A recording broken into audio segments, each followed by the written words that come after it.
Et ben salut tout le monde, on est le 16 juin et on est en train avec un copain de faire les relevés de maladies aujourd'hui dans les vignes. Donc je vous fais un petit rappel, c'est que le vignoble comporte aussi rangs, on a une partie en agroécologie, une partie contrôle et une partie qui va être en vermicompost.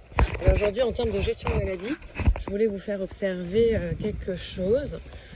Donc déjà sur ce rang, on n'a pas la même variété de vignes que sur ce rang-là. Là, on a fait un traitement microbien, là aussi, je vais me tourner, et par contre en bas, il n'y a pas eu de traitement microbien, mais ça reste à peu près les mêmes variétés.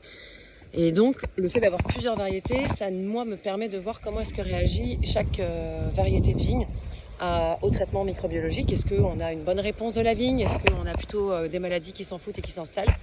Il semblerait qu'en tout cas, sur ce rang numéro 4, on a eu que 3-4 pieds de malade au mildiou, et même pas, on a eu un mildiou et 2 érinos, donc c'est rien du tout. Donc ce rang se porte très bien. Ce rang se porte très bien aussi, mais on observe que malgré tout, en fonction de l'espèce, en fonction de la variété de la vigne, le traitement microbien ne va pas être aussi performant. Donc ici, au lieu d'avoir fait que 4 pulvérisations, on aurait peut-être dû en faire 5, parce que cette variété de vigne ne répond pas comme l'autre variété de vigne. Excusez-moi, la vidéo c'est un peu compliqué dans les choses. Et un autre point que je voulais vous partager, c'est la réponse en fait de la vigne au niveau du feuillage par rapport aux attaques du mildiou. Donc on a un petit peu de mildiou. En moyenne, là, depuis la 4e année d'expérimentation, on a entre 15% et 20% bien souvent de maladies dans les traitements biologiques, donc à base de vermicompost. Mais je voulais vous faire comparer en fait la réaction. Pour bien comprendre le concept de coloniser la feuille, donc l'objectif c'est de pulvériser sur la feuille et sous la feuille, le stomate, pour que la feuille de vigne soit protégée. Donc, quand on pulvérise pas super bien, parce que on fait ce qu'on peut dans cette expé, on a par exemple ici une attaque fongique et qui s'est infiltrée par le derrière de la feuille. Par contre, si je prends un peu de large, vous allez voir que mes petits spots d'attaque fongique ici ne vont pas aller partout. Il y en a un, comme là, mais le restant, ça va pas s'étaler chez les voisines. Donc là, on a une réponse de la vigne qui dit que j'ai eu une couverture microbiologique en dessous et au-dessus de la feuille, c'est plutôt pas mal. Et donc, quand il y a un mildiou qui vient s'installer, il va rester canalisé, centralisé. Il ne va pas se répandre et aller voir chez les voisins. Donc là, on passe. Là, on est dans la parcelle qui n'a pas reçu de pulvérisation. Et en fait, on va voir que le mildiou, donc bien entendu, il s'installe aussi. Mais alors, regardez. Donc ça, c'est un traitement qui n'a pas eu lieu. Donc la vigne, elle est sans traitement.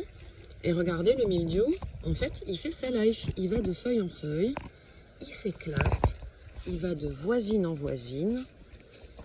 Et donc là, en fait, là, vous voyez que une toute petite tache de mildiou se transforme d'un seul coup en un grand drame pour un viticulteur ou une viticultrice. Donc, c'est peut-être pas déconnant de faire au final des traitements microbiens. Parce qu'au final, ok, c'est pas parfait. Ici, on a fait que 4 pulvérisations. 4 pulvérisations parce qu'encore une fois, c'est un essai académique. Donc, on fait pas un essai agricole. Un essai agricole, on prendra en compte le temps. Là, on doit faire 4 pulvées, point barre. C'est de la méthodologie pure.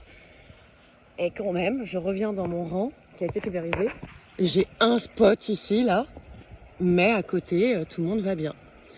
Donc, on n'a pas du tout la même réponse de la feuille de vigne en fonction du traitement. Et ça, c'est quand même des résultats qui sont consistants depuis maintenant 4 années. Moi, je suis assez contente parce qu'au final, c'est quelque chose qui est assez low-tech. Pour pulvériser des micro-organismes que vous avez fait, ça va pas vous rendre malade. Surtout si vous arrivez à les contrôler au microscope. Et c'est prévu aussi, cette partie-là. Et ça évite de pulvériser du cuivre. Ça évite de pulvériser aussi des phytos donc non biologiques qui sont tout aussi chiants que les phytos cuivre. Enfin, c'est du bio, même si en bio on met du cuivre, c'est quand même chiant. Et puis dès qu'il y a une pluie, tout le cuivre tombe au sol. Et puis il faut recommencer la mission, il faut ressortir le tracteur, le pulver, remettre du cuivre. Donc en fait, au bout d'un moment, comme une année comme 2024 l'année dernière, on a fait des fois 15 passages à 30 passages dans certaines régions, c'est un peu chiant. Alors que là, en plus de ça, alors je ne sais pas où est-ce que c'est, mais en plus de ça, nous, ce qu'on a observé, c'est que sur les feuilles, en fait, la texture était complètement différente. Et c'est surtout que ça collait. Donc en fait, on n'est pas obligé de renouveler l'expérience en fait. C'est-à-dire, dès qu'il pleut, ça reste quand même, ça reste protégé.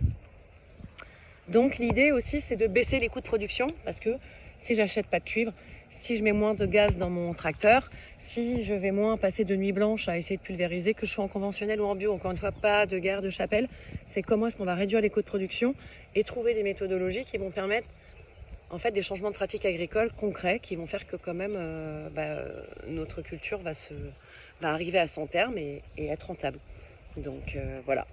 Donc c'était une petite expérimentation, voilà. Pas protégé égale grosse contamination. Et quand c'est protégé, ça marche bien. Allez, sur ce, je vais continuer parce qu'on m'attend là-bas. Salut, ciao.